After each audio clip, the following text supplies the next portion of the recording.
औज़ुबिल्लाहिमिनश्शैतानिर्रजीम बिस्मिल्लाहिर्रहमानिर्रहीम। व्यूअर्स अस्सलाम वालेकुम। व्यूअर्स मैं हूं आपका मेज़बान सैयद अहमद समी और आप देख रहे हैं सैयद अहमद समी यूट्यूब चैनल रावलपिंडी इस्लामाबाद से। व्यूअर्स सबसे पहले तो फिर वही वाली बात करूंगा कि 3 दिन के नागे के बाद मैं आज दोबारा आप लोगों की खिदमत में हाजिर हुआ। उसकी वजूहात कोई इस किस्म की हैं जो मैं आपको बता नहीं सकता, बहरहाल वक्त आने पे आपको खुद पता लग जाएंगी। लेकिन उसके अंदर एक बहुत सी इम्पोर्टेंट खबरों के लिए मतलब मुझे ज़रा सी तकोदूर भी करनी पड़ी। तो सबसे पहले मैं बात बताऊं, बड़ी ज़बरदस्त किस्म की खबरें हैं और उन लोगों के लिए शर्म से डूब मरने का मुकाम है, उन अदालतों के लिए भी शर्म से, उन जजिस के लिए भी शर्म से डूब मरने का मुकाम है कि जो किसी के कहने के ऊपर ये काम कर रहे हैं। सबसे पहले तो बात मैं आपको बताऊं कि ऑडियो लीक्स हो रही हैं और जो ऑडियो लीक हुई हैं उसके अंदर अब ववेला ये किया जा रहा है कि ये वजीर आजम के ऑफिस का, जिसे कहते हैं कि एक सिक्योरिटी हजर्ड है कि जनाब ये कैसे हो सकता है कि वजीर आजम, जब वजीर आजम ही इस किस्म का हो जिसके खिलाफ करप्शन के केसेस हैं और जो इन चीज़ों में खुद ही मुलविस रहा हो, वीडियो लीक्स और ऑडियो लीक्स के अंदर खुद मुलविस रहा हो, कभी किसी जज को ये कह रहा है कि जनाब आप बेनज़ीर भुट्टो को सज़ा दे दें, कभी किसी को कह रहा है इसको छोड़ दें, जब वो खुद ही दंगे और फिसाद के अंदर वो मुलविस रहा हो, शरपसंद रहा हो, लोगों को फिक्स करता रहा हो, लोगों को जनाब खरीदता रहा हो, लोगों को बेचता रहा हो, तो अगर जाहिर बात है कि इस किस्म के बंदे का कोई ना कोई तो शख्स अपने पास सबूत रखता है कि कल कलाम को मुझे फांसी का फंदा ना लगा दे। एक वो बड़ी तवातर के साथ खबरें आ रही थी, जो उन खबरों को ऊपर जनाब पता नहीं किसने बड़ी बर्फ की सिल रख के उसको दबा दिया। वो जो मकसूद चपड़ासी था जो दुबई में जाके एकदम ही फोत हो गया हार्ट अटैक से। समझ से बाहर है कि वो वाहिद शख्स था जो इस शख्स के खिलाफ, इस क्राइम मिनिस्टर के खिलाफ एक बहुत बड़ा सबूत था।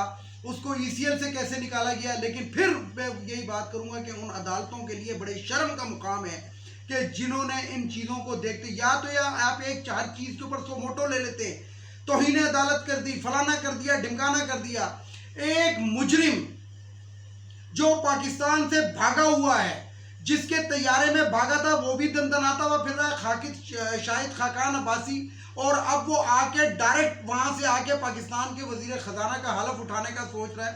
बहरहाल खबर ये भी है कि वो आते के साथ ही नाअहल करार दे दिया जाएगा क्योंकि उसकी सीट का मसला है। लेकिन बहरहाल आने ये जो अभी तक खबरें हैं, क्योंकि सिकंदर सुल्तान राजा इन्होंने खरीदा हुआ है, इलेक्शन कमिश्नर जो है, तो कोई पता नहीं है पाकिस्तान के अंदर वही वाली एतजाज हसन वाली बात कि पाकिस्तान के अंदर पेशन गोई आप सिर्फ माजी की कर सकते हैं।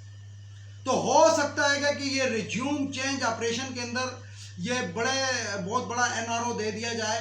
और वैसे भी एनआरओ 2 तो चल ही रहा है, आपको पता है, नैब के केसेस खत्म, फलाने के केसेस खत्म, 50 करोड़ तक की करप्शन आप दबा के मंड के करें, कोई पूछने वाला नहीं है और कोई आपको गिरफ्तार करने वाला भी नहीं है। जब तक आपको कोई, यानी कि जिसे कहते हैं कि इजाजत ना हो, आप गिरफ्तार भी नहीं हो सकते। इसलिए 50 करोड़ तक की करप्शन करें, आप जितने भी एमएनएज हैं, एमपीएज हैं, दबा के करें, कोई मसला नहीं है, नैब खत्म हो चुकी है। तो बहरहाल बात यह है कि एक ऐसा शख्स जो ऑडियोज लीक हुई हैं, और ये मैं आपको बता दूं कि बड़े बड़े बुर्ज उलटने वाले हैं, बहुत बड़े बड़े बुर्ज उलटने। वो जो एक वो गजल थी कि अब ताज उछाले जाएंगे, अब इस तरह की एक गज़ल थी, और अहले जहां देखेंगे हम देखेंगे हम देखेंगे, तो अब वो होने वाला है और 2 से 4 दिन के अंदर या 5 दिन के अंदर आपको ये चीज़ नज़र भी आ जाएगी। बहरहाल मरियम नवाज साहिबा की ऑडियोज लीक हुई जिसके अंदर वो कह रही है कि जनाब बिजली चच्चा जान और महंगी करें, कोई मसला नहीं है। और मैं आपको तवातर के साथ अपनी वीडियोस के अंदर बताता रहा हूं कि इन लोगों के बयानिए एक ही होते हैं। ये ख्वाब ख्याल के अंदर वो लोग जिसे कहते हैं कि ख्वाब गफलत के अंदर वो लोग रहते हैं जो कहते हैं कि नहीं जी मीम में से शीन निकल जाएगी, कि पता नहीं शीन में से मीम। ऐसी कोई बात नहीं है, ये दोनों एक ही थाली के चट्टे बट्टे हैं, दोनों भाई। और मरियम सफदर की जो कहानी है कि वो आप लोगों के सामने आ चुकी। इसके बावजूद अगर कोई शख्स नून लीग को सपोर्ट करता है तो उसकी जहनी कैफियत के ऊपर आप सवालिया निशान लगा सकते हैं कि मरियम सफदर साहिबा प्राइम मिनिस्टर को कह रही हैं कि इंडिया से जो मेरे दामाद की मशीनरी मंगाओ और आधी आ चुकी है और आधी मंगाओ किसी तरीके से, ये वो। अब पता लग रहा है कि वो जो इंडियन जहाज़ जो आते थे और कराची के एयरपोर्ट पे लैंड करते थे और चले जाते थे, आते थे, वहाँ से मशीनरी लेके आते थे, यहाँ से डॉलर लेके जाते थे, वो ये कहानी थी। खुल गई है कहानी। यानी कि इस मुल्क को जिस तरीके से इस टाइम शहबाज शरीफ ने दिवालिया होने के करीब बनाया है, जो बड़ी मुश्किल से इमरान खान ने मईशत खड़ी की थी। सबसे पहले तो बिजली का एक ऐसा बहरान पैदा कर दिया, यही प्लांट थे, यही डैम्स थे, तो इमरान खान के दौर में बिजली कैसे पूरी हो रही थी और क्यों इतनी सस्ती थी। आज मेरी इलाके की मस्जिद का बिल 62,000 रुपये आया है, और मज़े की बात यह उसमें 12,000 रुपये वो भी डाल दिए जो पिछली दफ़ा माफ़ किए थे, उसमें वो बकाया जात पे करके डाल दिए गए।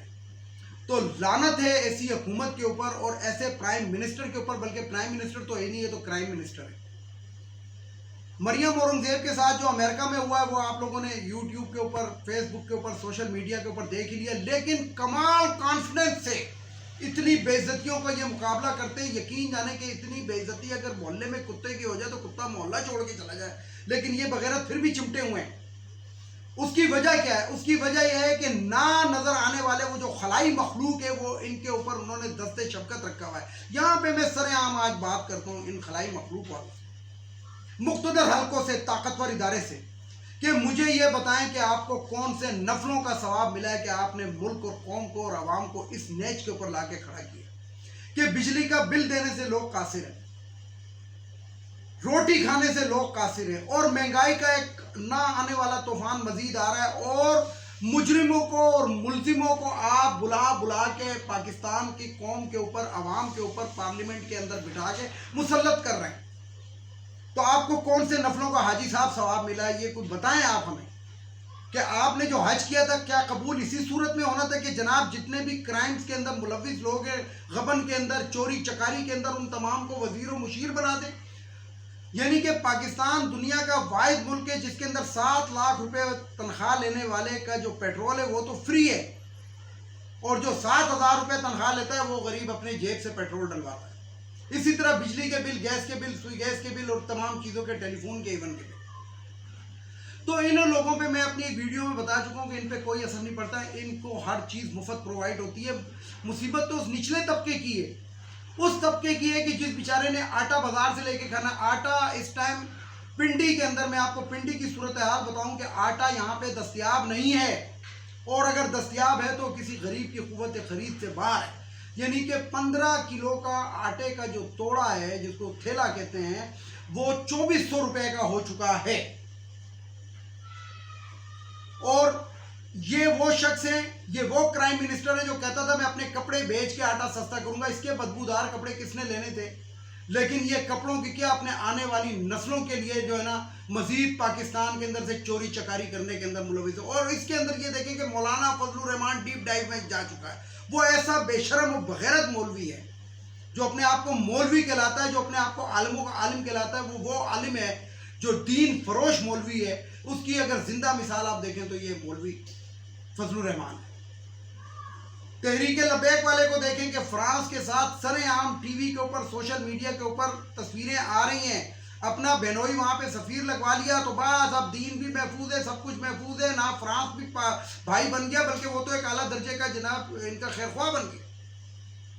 और उस वक़्त इस बगैरत ने क्या तोड़ फोड़ मचाई थी साद रिजवी ने, ये आपको पता ही। सुनने में आया कि साद रिजवी के ख्वाब में उनके अब्बा जान आए थे, उन्होंने कहा था नहीं फ्रांस से कोई ख़तरा नहीं रहा, इसलिए कोई दंगा फसाद नहीं करना।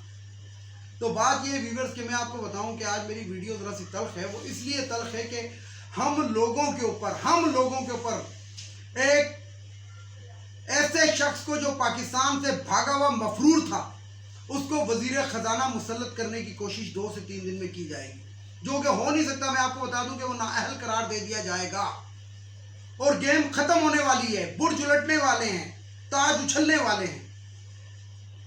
देखें, वेट एंड वॉच। लेकिन ये मैं आपको बता दूं कि हाजी साहब, जो आप मुंह काला करा कर जा रहे हो और जो आपने मुंह काला करा दिया उन लोगों का कि जिन्होंने कौम की खातिर कुर्बानियां दी थी, यकीन जाने उनका खून आपको माफ़ नहीं करेगा। वैसे तो पाकिस्तान के अंदर लोग यही कहते हैं कि हम तुम्हारे साथ क़यामत के दिन देखेंगे या बाद में देखेंगे, लेकिन नहीं, लगता है कि तेरे साथ तो इधर ही देखना पड़ेगा। एक अफसोसनाक खबर भी आपको सुनाते चलूँ कि पाक फौज का एक हेलीकॉप्टर बलूचिस्तान के एरिए में गिरकर तबाह हो गया है, जिसके अंदर 2 मेजर साहब शहीद हुए हैं और जो 4 जवान हैं वो उनको यह क्या खिताब देते हैं, हाजी साहब, उनको मरहूम कहेंगे या शहीद कहेंगे ये तो बात की बात है। लेकिन मैं आपको बता दूं कि 4 जवान जिनमें एक सूबेदार थे और 4 सिपाही थे, 5 हो गए और 2 मेजर थे, ये शहीद हो चुके हैं। अल्लाह ताला उनके दर्जात बुलंद करे। इसी के साथ इजाज़त चाहता हूँ तमाम देखने वाले सुनने वालों को। अल्लाह हाफिज़। वीडियो को लाइक करें, शेयर करें, सब्सक्राइब करें, बेल आइकन के बटन को जरूर दबाएं ताकि मेरी नेक्स्ट वीडियो आपको मिल सके। इसके साथ इजाज़त। पाकिस्तान जिंदाबाद।